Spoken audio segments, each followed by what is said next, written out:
Oke, kembali lagi di channel saya. Makasih buat kalian yang sudah menonton video ini. Gimana kabar kalian hari ini? Baik-baik saja kan? Semoga apapun yang kalian kerjakan, apapun yang kalian lakukan mendapatkan hasil yang baik ya. Kali ini kita mendengar puisi dari Opung. Semalam kita udah dengar puisi dari Dijanat Jenderal. Kali ini dari Opung. Puisi untuk betina ya. Betina yang menghina Pak Jokowi semalam. Dan tunggu lama kita ke video langsung. Let's go. Jadi pagi ini Opung Parbelak ingin membacakan sebuah puisi. Asik. Nggak salah itu, Bung. Iya. Kenapa? Iya. Kenapa kan? Karena Nggak baru kita pernah kalian dengar. dengar Opung Parbelak baca puisi? Belum. Ya karena nggak pernah makanya heran kali. Iya. Memang betul, dari dulu sampai sekarang aku nggak pernah sekalipun ikut lomba baca puisi. Iya. Tapi tak kenapa akhir-akhir ini aku terinspirasi dengan seorang wanita ya yang membacakan sebuah puisi yang sangat indah sekali. Tapi judulnya kurang enak didengar. Anjing kurap. Ya udah, nggak usah berlama-lama lagi ya. Aku nggak usah baca-baca Bismillah, nggak usah. Iya. Karena takut nanti isi dari puisiku ini menyakiti hati seseorang. Ya, Iya betul gak kayak ya. sebelah sana ya kan, isinya kotor tapi dimulai dengan Bismillah. Kurang pas deh. Kan? Ya, jadi aku akan membacakan sebuah puisi Oke, kita dengar ya. yang judulnya Babi Betina yang Pintar Berpuisi. Berhentilah kau itu, Bunga. Ada-ada aja kau puisimu itu. Dari judulnya aja udah ku tengok gak berbobot itu. Sukaku. Iyalah. Ya kan? Yang penting aku sedang berusaha untuk mendalami jiwa seni. Iya. Ya, kalian itu belum mulai aku udah protes kalian. Tenang dulu, aku perlu konsentrasi nih, soalnya spontanitas ini. Nggak ada catatan. Keren lah, keren. Serius, nggak ada catatan ini. Ya, udah bisa kita mulai ya. Kita mulai. Asik, ya. kita dengar nih.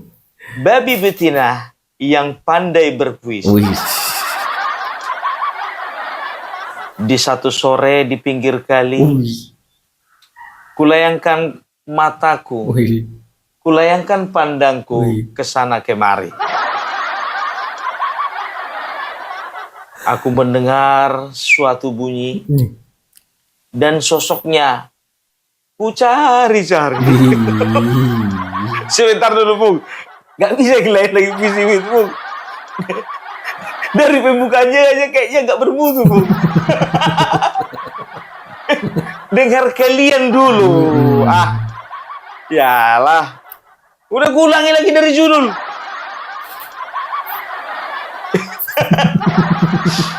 Aduh. Iya, babi betina yang pintar berpuisi. Di satu sore di pinggir kali, ku perhatikan ke sana kemari. Aku melihat ada sebuah sosok yang mengeluarkan sebuah bunyi. Kulayangkan ke kiri, tak kudapati. Kulayangkan mataku ke kanan, juga tak kudapati. Setelah lelah dan penat mataku mencari, aku mencium bau sesuatu yang sudah tidak asing lagi. Tak sadar, ternyata di sampingku duduk seekor babi.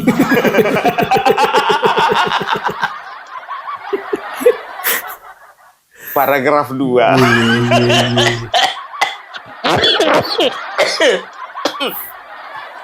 Ada baca puisi kayak gitu dibacakan paragrafnya? Enggak kan? Udah gak usah protes. Paragraf 2. Setelah tersadar, ternyata di sampingku ada seekor babi. Aku bertanya kepada diriku sendiri. Karena tidak mungkin aku bertanya kepada seekor babi. Kutanyakan dalam hatiku, ngapain lah babi ini di sini? Ketika ku tanyakan pertanyaan itu kepada diriku sendiri, ternyata babi itu bisa membaca pikiranku ini. Dan dia memberikan sebuah pertanyaan yang membuatku terkejut sekali. Udah makan, Bang?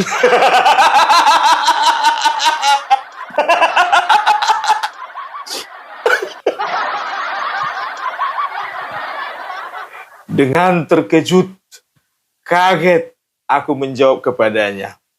Kenapa? Surga, makan sama kita.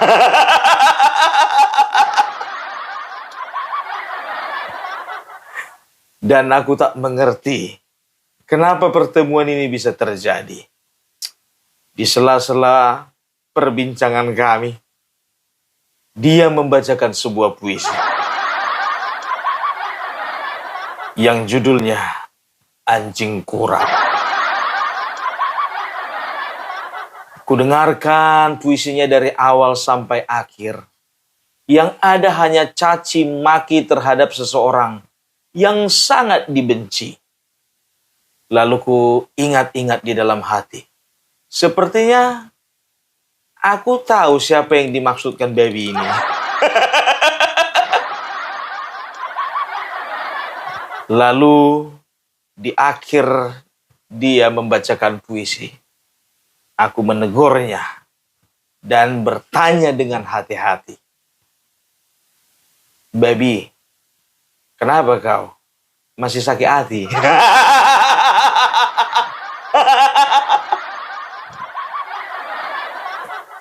Lalu dia menjawab, banget.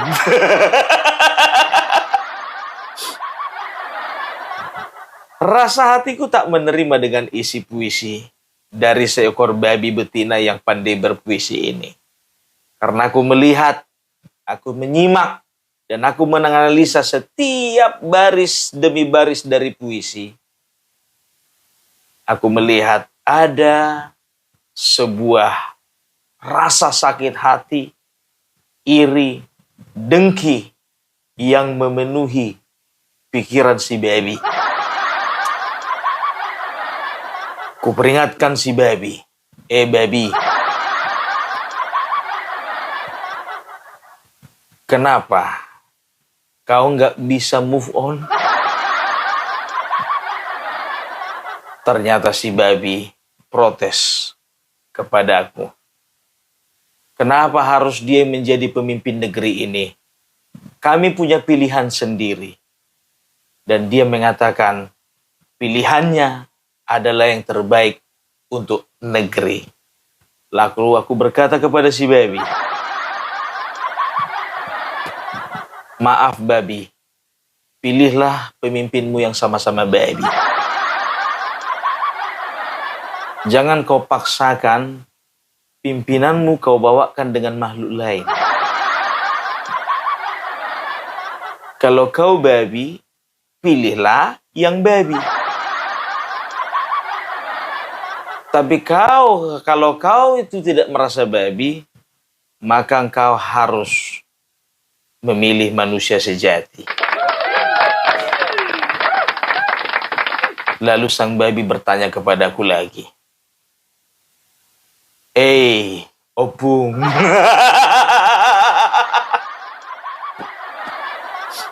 kau tak tahu apa yang di hati kami.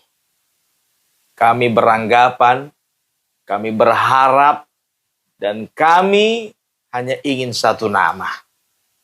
Aku bertanya kepada babi tersebut, coba sebutkan nama babi yang satu lagi itu. Sebutkan nama babi itu.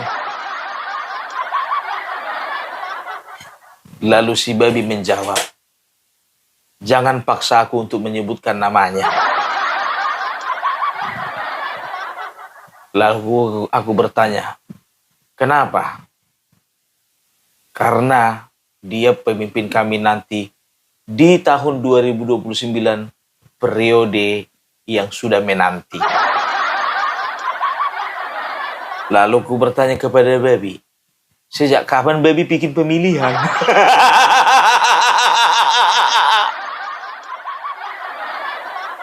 Lalu si baby bertanya kepadaku lagi, kok jadi kau yang sewot? Lalu Opung Parbelak bertanya lagi, mengajukan beberapa pertanyaan kepada si baby. Baby, udah lama kau hidup di negeri ini? Lalu si baby menjawab pertanyaan Opung Parbelak. Kalau kau tanya sama aku pun juga nggak tahu jawabannya. Tapi kalau kau tanya sama itu yang satu lagi itu, kau pasti tahu jawabannya. Siapa? Ya itulah anak babi yang kemarin mencalonkan berkali-kali nggak jadi-jadi. Mencalonkan apa? Lalu dia menjawab pertanyaanku. Iya, pemimpin daripada baby-baby. Dia yang menjadi harapan kami. Ternyata kami salah tempat. Yang kami tempati ternyata bukan para baby. Bukan tempatnya para baby. Ternyata para serigala. Lalu ku berkata kepadanya, kalau kau tahu itu adalah tempat atau kerajaan serigala, kenapa kalian baby berani-berani datang ke sini? Lalu si baby menjawab pertanyaan Opung Parbelak. Suka-suka hati kami lah.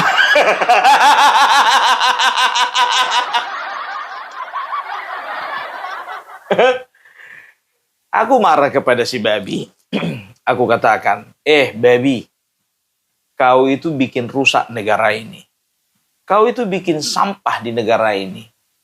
Kau itu bikin rusuh di negara ini. Kau harusnya tahu diri. Kalau babi, ya kembali ke negeri babi. Kalaupun ya kau tidak punya manfaat di negeri ini, lebih baik kau mengundurkan diri atau kau mencabut semua dokumentasi diri. Mulai dari kartu keluarga, KK, KTP, paspor, dan semuanya. Lalu si baby protes kepada aku. Hei manusia, sejak kapan baby punya kartu keluarga?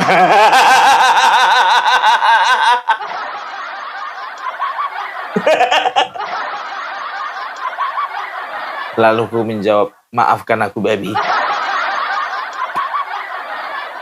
Lalu si babi betina melanjutkan puisinya. Menggebu-gebu, menggelegar, meletup-letup. Seolah dia ingin menumpahkan semua sakit hatinya kepada orang yang tidak diharapkannya untuk memimpin negeri ini. Karena aku tahu, dia berpegang kepada satu prinsip. Apapun yang terjadi, terjadilah. Apapun yang sudah terjadi, yang kami anggap pemimpin adalah pilihan kami. Namun sayang, kukatakan kepada baby, tolong kau sampaikan kepada baby yang satu itu. Kalau sudah pernah mencalonkan jadi seorang raja gagal, tidak usah lagi mencalonkan diri. Jadi gagal kalah. Jadi raja kalah. Jadi pemimpin di sebuah daerah kalah. Kurasa memang tidak ada lagi yang namanya nasibnya di negeri ini. Stop dulu, Bung. Baru ini ku dengar puisi kayak gitu, Bung.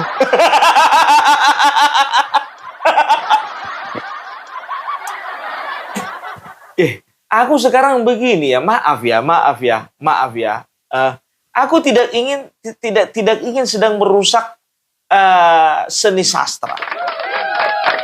Ya. Aku tidak akan menggunakan musik, tidak akan pernah menggunakan puisi, tidak akan pernah menggunakan ilmu, tidak akan pernah menggunakan teknologi ya untuk menghancurkan bangsa ini sendiri. Nggak akan pernah. Makanya kalau puisi yang tadi itu, yang kuucapkan itu tadi bukan karya sastra itu. Nggak, aku bilang tadi karya sastra kan, kalian tengok dulu nih, ha. Memang banyak seniman yang pakai baret kan begitu. Tapi nggak kayak gini juga model puisinya kan begitu kan. Tadi paragraf berapa? Paragraf 2. Oke, aku lanjut dulu puisiku ya. Kalau mau protes, kalian protes lah. Aku mau melanjutkan dulu puisiku tentang babi ini. Paragraf ketiga. Pung, baca puisi nggak usah pakai dibaca paragrafnya. Biarin aja. Ya. Lalu si babi melanjutkan puisinya. Bodohnya aku, betah aku mendengarkan puisinya itu. Lalu aku mempersilahkan si babi tersebut untuk melanjutkan puisinya. Lalu dengan kata-kata yang memelas, dia berkata, sedihnya negeriku ini, gelapnya bangsaku ini, gagalnya pemerintahku ini, hinanya masyarakatku ini. Lalu aku mengatakan, maksud lo? Aku mengatakan, kalau kau tidak suka untuk tinggal di negeri ini, tahu diri dan kembali ke negerimu sendiri. Karena bangsa ini tidak memerlukan babi-babi yang otaknya dipenuhi dengan dengki, dipenuhi dengan iri, dipenuhi dengan sakit hati. Hei, dengarkan ini babi. Aku belum selesai berbicara. Arahkan telinga dan kepalamu sini. Dan ingat, ya, jangan pernah kau panggil aku Opung Parbelak kalau kau tidak kubikin malu terhadap puisimu sendiri. Sebentar, Opung Parbelak haus, mau minum dulu. Dan nanti kita lanjut lagi.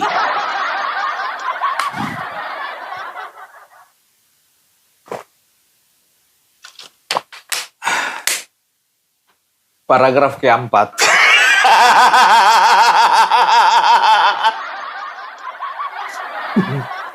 Paus, jadi tadi paragraf 3 isinya cuma itu aja, Bung. Udah aku bilang kan aku bukan seniman. Kalau seniman itu tertata rapi, kalau ujungnya I semua, A semua, satu baris itu ada satu bait itu ada 4 baris, bait kedua 4 baris, bait ketiga 4 baris, kan begitu. Kalau aku random,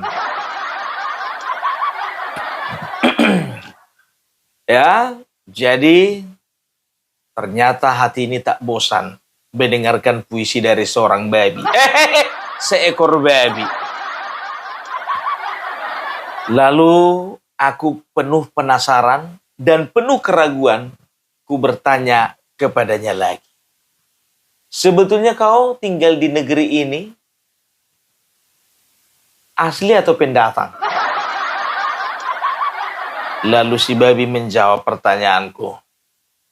Kami pendatang.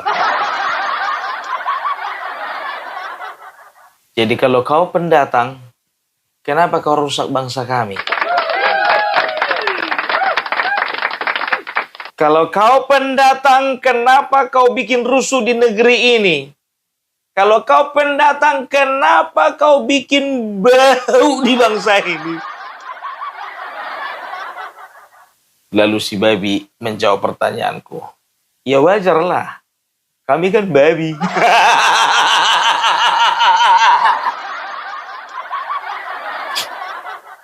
Aduh. Paragraf 5. Pung, kau kalau bikin puisi itu kayak anak jenderal itu loh. Enak didengar gitu loh. Ya sekarang kan begini, yang terserah kalian mau dengar atau enggak. Yang penting aku sedang bercakap-cakap sama seekor babi. Udah kalian dengar dari judulnya aja udah nggak ada bobotnya sebetulnya. Kalian aja yang mau mendengarkan. Pung, yang kau masuk babi itu siapa sih? Ya babi. Aku kan sekarang sedang mengimajinasikan aku itu, ya, seorang seniman itu kan penuh dengan imajinasi, kan begitu. Bisa dia berbicara dengan kupu-kupu, bisa berbicara dengan burung, bisa dia berbicara dengan apa namanya, dengan hewan-hewan yang indah. Nah, sekarang aku sedang mendeskripsikan, aku berbicara dengan baby. Salah rupanya. Sejak kapan baby bisa puisi? Jangan kalian bilang seperti itu. Kalian tengok dulu film-film itu, Marcia and the Bear. Hah? Coba bayangkan. Sejak kapan ada beruang bisa baca buku? Kalian tengok dulu Tom and Jerry. Sejak kapan Tom and Jerry itu bisa main senapan? Itulah imajinasi. Begitu. Ya, aku juga sedang berimajinasi. Masa mau kalian batasi imajinasiku? Paragraf kelima. Ayo Bi, lanjut lagi. Lalu si baby menjawab, ayo. Aduh, ya. Lalu si baby kembali memberikan pertanyaan kepadaku.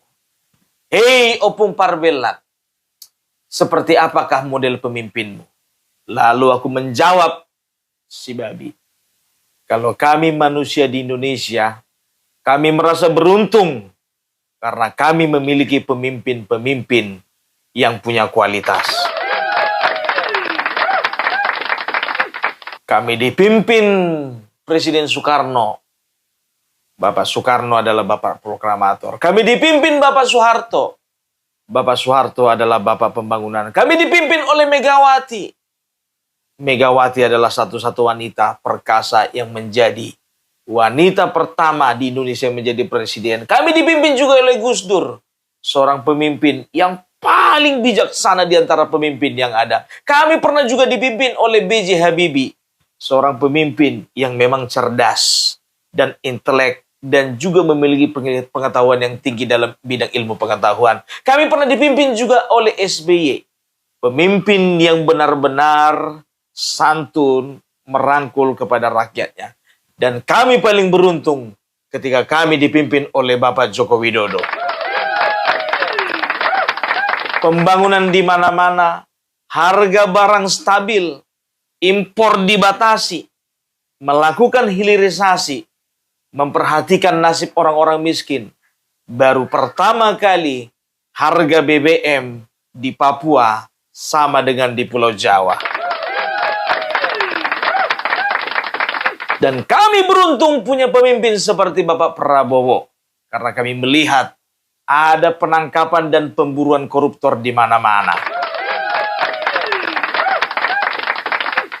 Lalu kami merasa senang, merasa puas, dan merasa bangga. Karena ke depannya kemungkinan besar Bapak Prabowo akan memimpin kami di 2029-2034. Dan juga 2034 itu kami akan dipimpin oleh Gibran Rakabuming Raka sampai 2039. 2039, 2044 kita dipimpin lagi oleh Gibran Rakabuming Raka untuk yang kedua kalinya. Kami tidak akan memberikan jatah kepada orang yang ingin menghancurkan negeri ini. Lalu aku bertanya kepada si baby, pemimpinmu gimana, aman?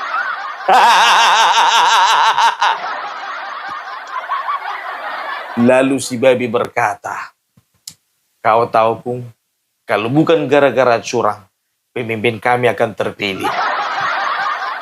Kalau bukan gara-gara kecurangan yang sistematis dan juga masif, sistematis dan juga terstruktur, pemimpin kami itu pasti menjadi pemimpin di negeri kami. Kalau di tempat kami, pemimpin itu disebut sebagai presiden. Di tempat kalian itu, baby, apa disebut itu? Kalau di tempat kami, pemimpin kami, ya kayak mana lagi mau dibilang Opung? Nggak pernah mimpin pemimpin kami itu. Orang nggak jadi, kami pun bingung bilangnya apa. Oh, oke lah ya. Jadi sekarang baby, ya aku bilang sama kau, ya, jangan pernah kau itu mempermainkan apapun, ya, mempermainkan sakit hati, mempermainkan iri, mempermainkan benci, ya, untuk mencapai tujuanmu bisa tercapai. Kalau kami di kalangan manusia, kami yang punya akal, kami bisa memilih mana pemimpin kami yang terbaik. Lalu si babi itu menjawab pertanyaanku dengan gemes. Lu lagi nyinggung ya, Bung? Aduh, udah selesai. Penutup. Ada pula puisi penutupnya kayak gitu. Dibacakan penutupnya, penutup. Itu surat resmi, surat tidak resmi, Bung. Nggak ada puisi itu dibilang di bawahnya penutup. Suka-suka aku lah. Ya, jadi penutup. Lalu aku berpesan kepada si babi. Satu ketika nanti, ketika kau memiliki pemimpin, ya, kalau memang pemimpin itu tidak memiliki kualitas, tidak memiliki uang, tidak memiliki partai, lebih bagus tidak usah bermimpi lagi. Kau dengarkan aku, baby? Tapi kok kasar kali kau sama aku, Bung? Aku kasar karena kau, ya, isi puisimu itu, ya, itu mengandung kebencian, mengandung dengki, mengandung iri, mengandung sakit hati. Dan itu yang tidak bisa dimiliki oleh kami seorang manusia. Hanya binatanglah yang mengedepankan sakit hati di dalam melakukan tindak tanduk. Selesai.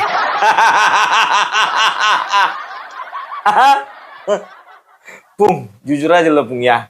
Dari sisi mana bisa ku ambil nilai sininya itu, Pung? Itu yang pertama. Baru yang kedua, Pung, ya kan? Kau catatnya itu puisimu itu. Spontanitas sih spontanitas, tapi nggak gitu-gitu amat. Nadanya pun juga nggak beraturan. Udah aku bilang tadi aku bukan seniman. Ya, jadi begitu, ya. Jadi bisa dibilang ya itu hanyalah apa ya? Ya, aku hanya mengkritik, bukan mengkritik sih. Ya, aku hanya ingin mengungkapkan kekesalanku sama si baby yang di dalam imajinasiku itu.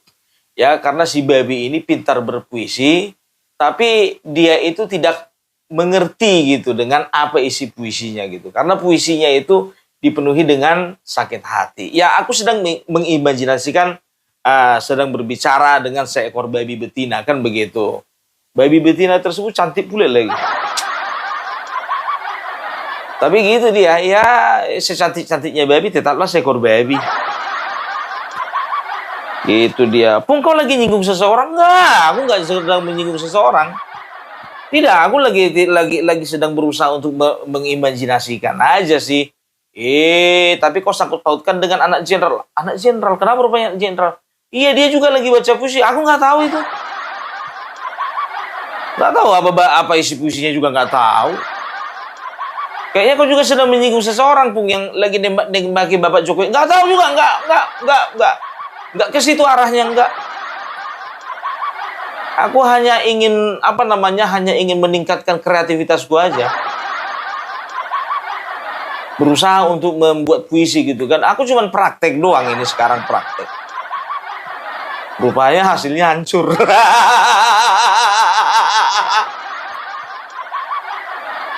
Aduh ya. Jadi itu dia. Ya, kalau bicara tentang kalau bicara tentang seni, ya, inilah seni, ya. Salah satu seni yang bisa dinikmati gitu loh ya. Kalau kita bicara tentang seni, ada seni puisi, seni peran, seni lukis, seni tari, seni suara, kan begitu. Itu semuanya adalah bisa dinikmati gitu. Tapi seringkali orang saat ini ya memperalat seni itu hanya untuk menebarkan kebencian. Memperalat seni ya untuk mempengaruhi orang-orang untuk membenci sesuatu yang dia juga benci. Itu dia ya. Tapi itulah dia, Tuhan kadang, ya bukan kadang-kadang, Tuhan itu kita bukan memberikan kita akal ya, untuk apa? Untuk menimbang segala sesuatunya itu dengan baik dan benar gitu loh.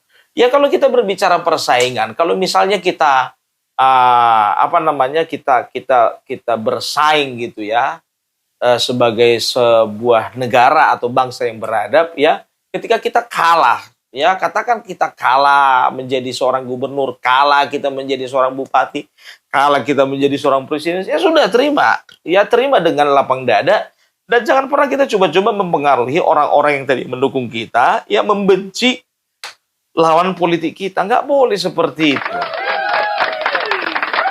Apalagi mempengaruhi orang-orang ya, untuk tidak mendukung pemerintahan yang sedang berjalan.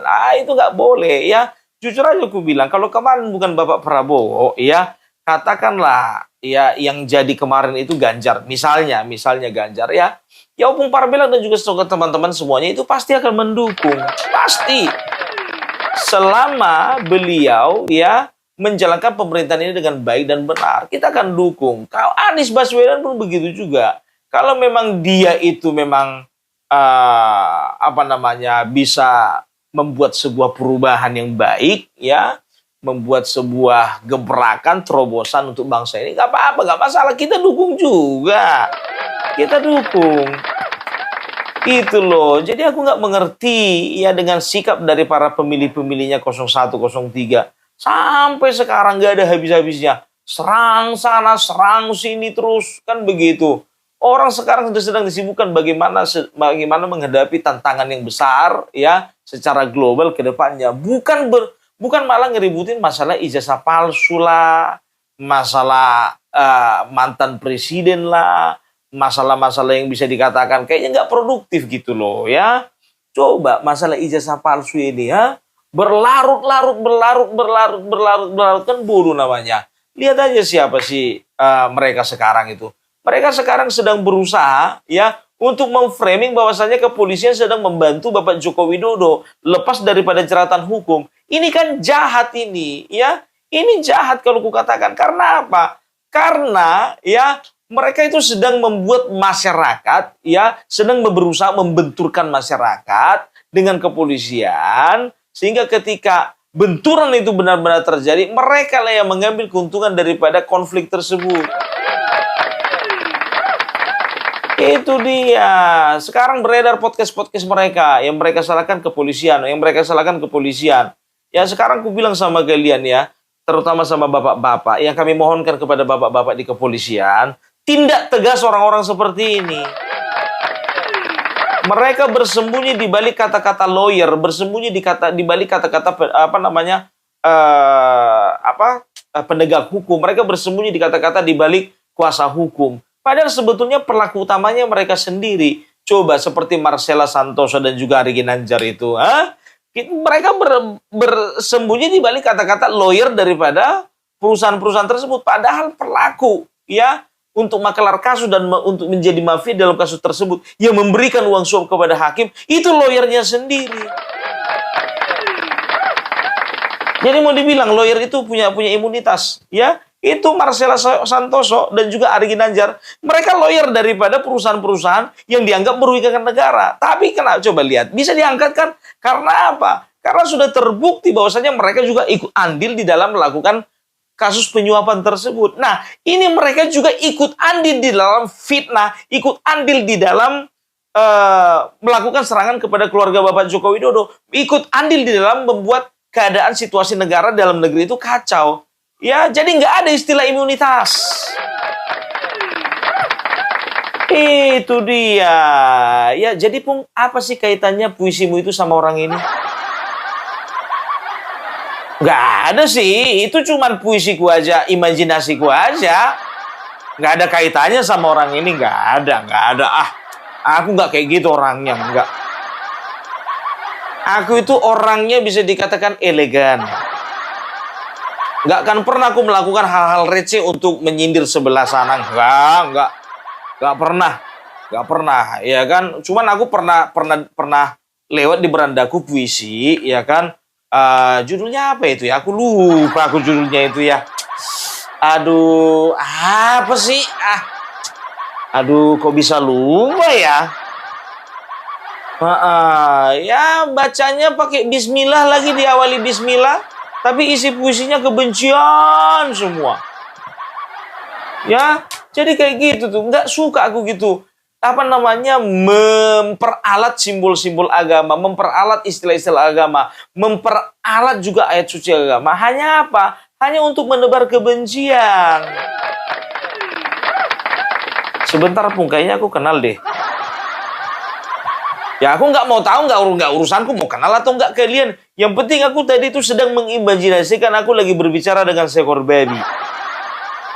Dan di dalam imajinasiku itu babi itu bisa bicara. Bukan cuma bisa bicara, ternyata babi itu bisa puisi. Hebat nggak itu babi? Aduh, memang paten kali kau pung imajinasimu ya pung ya. Ya paten lah, nggak opung parbela kalau nggak kayak gitu. Oke? Ya, jadi ingat jangan ada salah paham. Aku tidak ada pernah menyebut satu nama pun. Ya, aku nggak pernah menyebut satu institusi manapun. Aku tidak pernah menyebutkan kelompok manapun. Ya, nggak ada. Pokoknya aku nggak ada lah. Aku cuma mengembangkan imajinasi gua aja. Oke? Saya clear ya. Ya, itulah dulu dari Opung Parvelak. Salam NKRI harga mati.